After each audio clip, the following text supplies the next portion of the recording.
Hello and welcome back to another HW-Aquascaping video. Today I'm going to be scaping this 30-litre Dennerle Nano cube. But as you can see, it's currently got the current residence of the 20-litre bonsai scape, which I've just basically thrown in here. That's the red cherry shrimp and the crystal shrimp, as well as all the plants that I'm going to be using for this scape. So currently got to get those out, and we'll get it down to a dry tank ready to scape. So here are the current residents of the aquarium. I've just got them chilling out here in this jug along with some of the floating plants. I did lose a few of the crystal shrimp when I added them in to my previous scape. However, the cherries have bred and we have got 4 little babies from those. So that's really exciting news, as well as the near-out snail and the 3 assassin snails that I have in here. So yeah, I'm going to leave these chilling here, quickly get this scaped, and we'll add them in. So let's get to that. So here we have the Dennerle Nano Cube 30 litres. It's all drained down. Now, before this video begins, basically I will let you know that this scape turned into an absolute nightmare. You'll see soon enough what actually happened with that scape, but I'll share the process because, you know, I want you to know that basically not all scapes go to plan, and I'm in no means a professional. So don't feel disheartened if you do have failures. All you got to do is just get back up and do something different. So yeah, so let's get to the scaping. So here we have the stone that I'm going to be using. This is the grey mountain stone, as well as this really nice piece of wood that I've actually made myself. I've used 2 pieces of wood and just silicone them together using black silicone.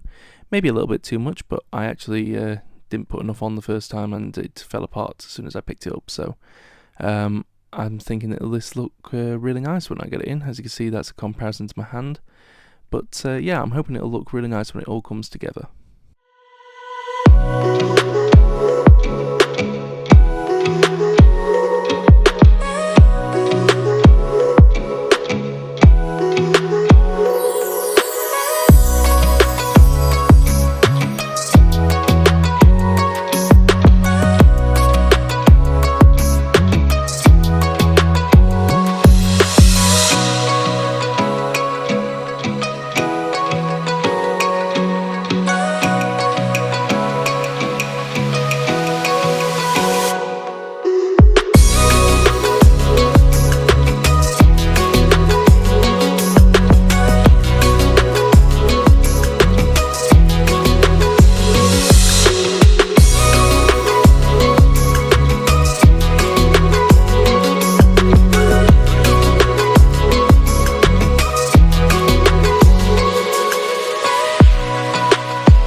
So as you can see, all I've done is made a really nice, easily achievable retaining wall out of these rocks. I've left about sort of an inch and a half at the foreground. That's just basically where I'm going to put some decorative sand. And right at the back, I've got a really nice open area where I can put some soil, and then that'll basically leave us a really nice wide open space to put some plants in. So if you've seen my Dua Neoglass Air video for the Baryonyx River, you'll know that I still have some of this on hand, which is the JBL Volcano Mineral. If you haven't seen that video, it's a really quirky scape. I'd definitely go and check it out. It's worth the watch. But yeah, no, basically I'm going to use this to create a little bit of a sort of a smaller retaining wall between the rocks and the soil, in hopes that it basically plugs a few of the gaps up. Even though I'm going to use filter floss still, but I think, you know, it's going to help a little bit, as well as it does provide some home for beneficial bacteria, which it's a win-win really.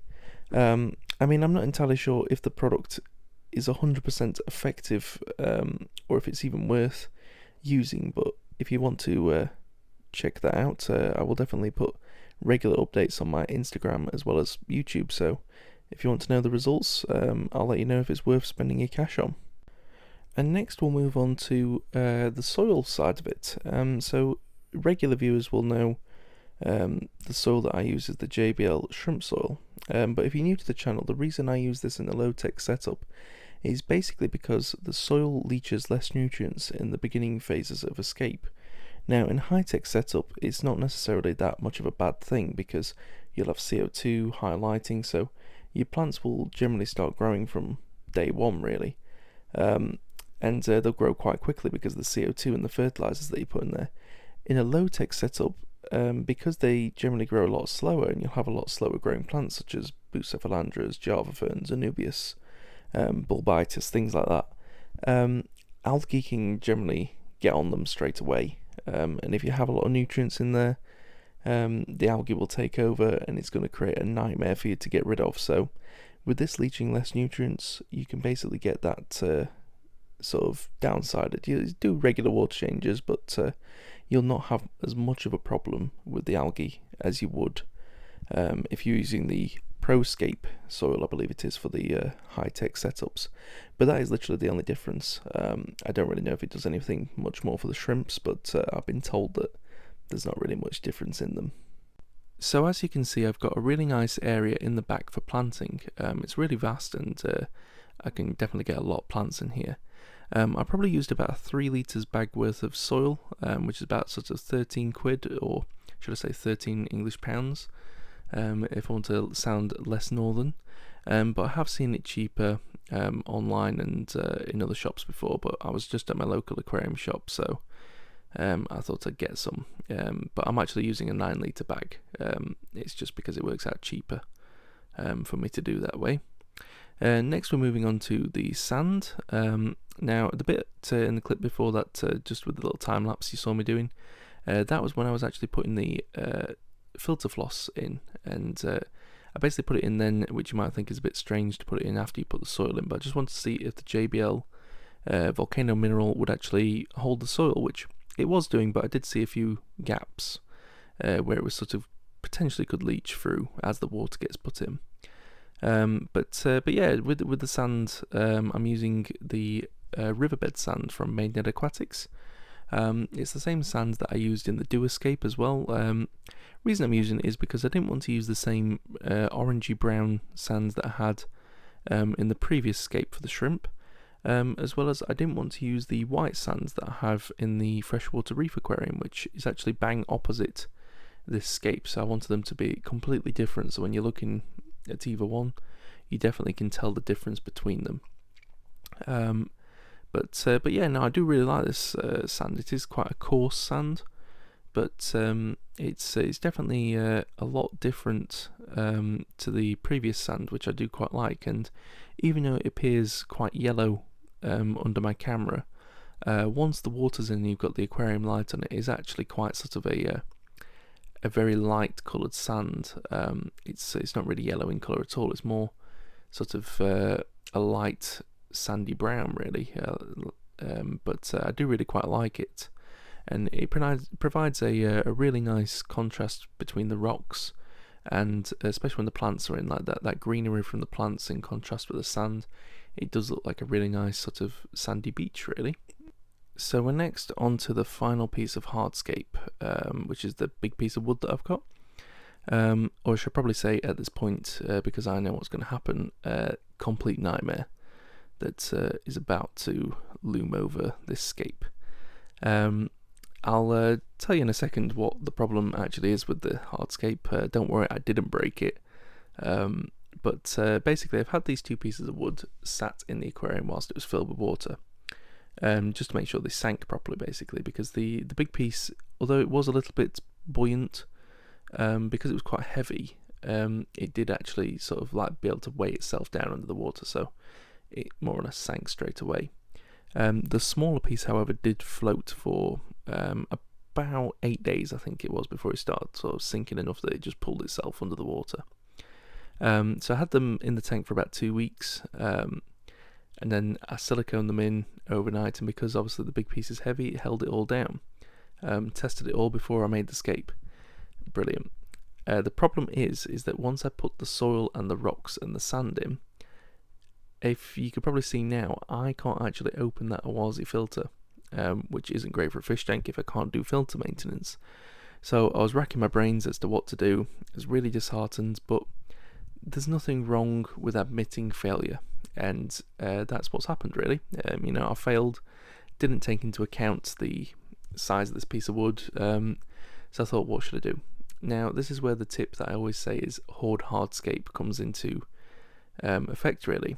So I went into the Hardscape box, I quickly grabbed everything I possibly could, and I tested all the pieces of wood if they would float. One piece did, so we'll work around that. So basically what I did was I got this bottom piece of wood, as you can see, that is the piece that floats. I've then wedged a load of rocks on top of that and created a sort of a height at the back corner of the tank. I've got another piece of wood wedged on top of that that's propping the other piece of wood that spires out the top up into the air.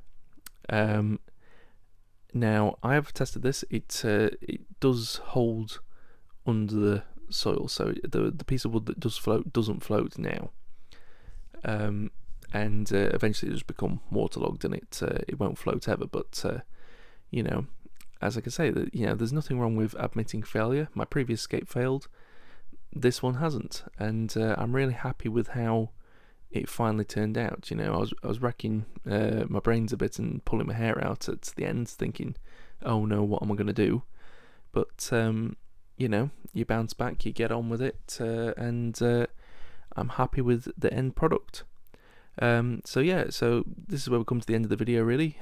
This is the hardscape all finished, so on to the planting next. So I will definitely catch you in the next video. If you like this video, please leave a like, a comment, and I will definitely try and read all the comments that I get, as well as reply to as many as I possibly can. And then I please hope that you do subscribe to my channel, because we've got a lot of new content coming up. So I hope you don't want to miss out on that, so please do subscribe. But thank you very much for watching, and I will catch you on the next one. See you later. Goodbye.